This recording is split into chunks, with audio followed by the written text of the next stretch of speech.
G'day, it's Damned here with another bonus video for the Ruleset Wizard tutorial series. So this one happens out of order and it's got nothing really to do with the rule set I'm doing just now, but it answers a question that somebody posed in response to one of the other videos. So in this current screenshot, right in the middle of the screen, we've got some armor. We've got armor for the head, Kevlar with a stopping power of 7 and no penalty, and we've got armor for the body. It's an armor suit and it's got stopping power of 12 with the penalty of -4. Now I want to make these fields rollable, or I want to make a field in each one of these rollable, and I want to then add a description to the rolls. So let's quickly do that first. We go into the armor detail list, window list. I'm going to make this particular, I'm going to make this particular list rollable. So we've, what we want to do is scroll down over here to the dice roll, and we're going to make it 1d10 exploding, and we're going to push that out.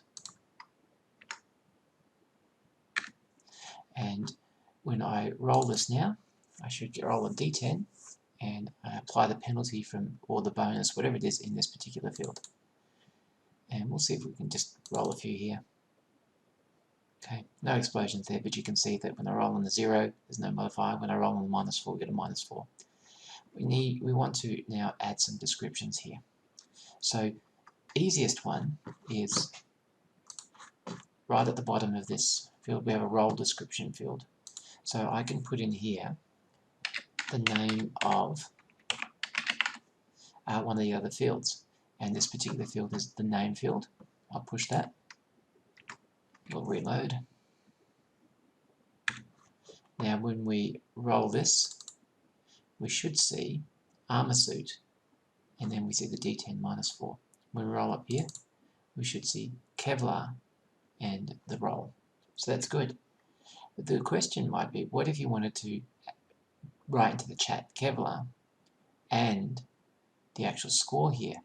So there's no way to do that specifically within the IDE. The IDE will give us the option to put a field in there.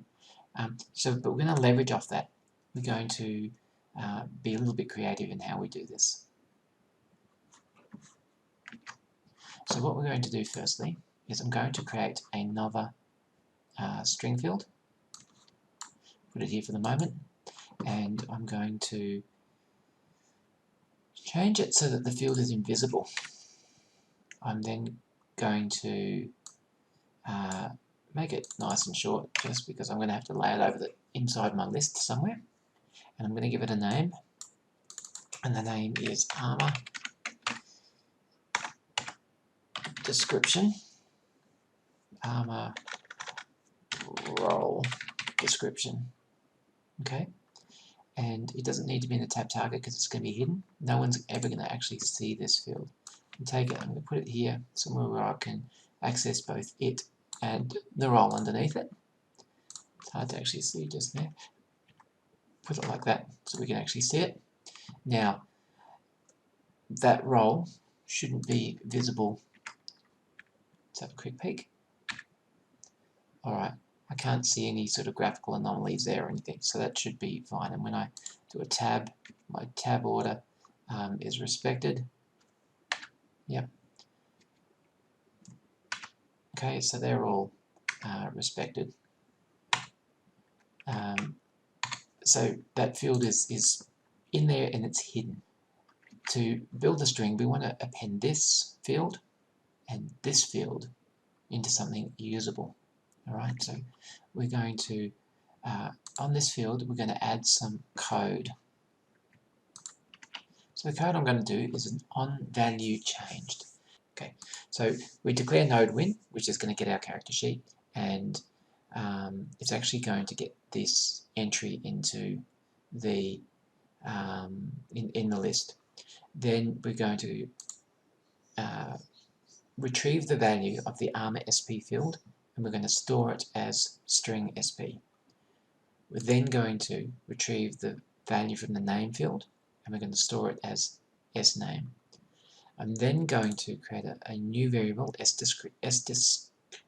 and it's going to be sname, which is this value, plus a space, and open square bracket, plus this value, the stopping power value, plus a close bracket. And then we're going to retrieve our hidden field armor description, which is not called that, it's called armor roll description. And we're going to set its value to that, which we declared just over here. So let's just check these field names are correct. Armor roll description. Yep, okay, so that's good. So anytime this field changes, it's going to create a new value in here. But we also need to do the same thing for the other field that we're working on, which is the stopping power field, because if this field changes, we need to regenerate the hidden value as well. So let's try that. Actually, no point in doing that just at the moment. What we want to do is we want to go back to our roll, sorry. And in our roll, we want to add in the description field the value from armor roll description. Let's push that out. Reload the table. And we can see now that there's a rollable field here. Let's click it. We should hopefully see Kevlar. We didn't. Okay, why didn't we? The reason we haven't is because that field is still blank at the moment. Why is it still blank? It's still blank because the function that we're using to set the value of that field is only triggered when the name field changes or the stopping power field changes. And we haven't made any of those changes just yet. So I'm just going to increment this up to 8 and then back down again and roll it again. And we should see Kevlar 7 and we rolled a 9. If we try the same with armor suit, it should give us no description. Let's adjust this and try again. Alright, and we get armor suit 12. I hope that is useful to you. It's a fairly simple piece of code, a fairly simple piece of logic, but it's just a matter of nutting out the workflow that's going to work to enable that to work with your particular sets of data values. Keep on coding.